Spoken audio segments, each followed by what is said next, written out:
কেন্দ্রীয় bus terminal গিয়ে অবরোধ করে এবং সেখানে বিভিন্ন কলেজের শিক্ষার্থীরা সংস্কারের পক্ষে আন্দোলনকারীরা তারা আসলে এসে একসাথে হয়ে আবারও বিএম কলেজে এসে এই পর তারা আসলে হামলা করে, পাল্টাপাল্টি হামলা এখানে চলছে এবং ছাত্রলীগ নেতাকর্মীদের তো অনেকের হাতে আমরা দেখেছি যে দেশীয় অস্ত্র রয়েছে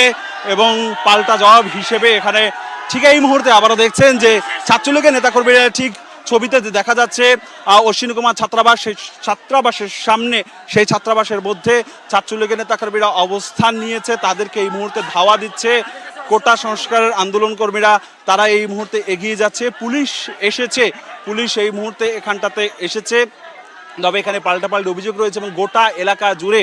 এই মুহূর্তে রণক্ষেত্র অবস্থা তৈরি রয়েছে। গোটা এই এলাকার জুড়ে রণক্ষেত্রে তৈরি রয়েছে, লাঠিসোঁটা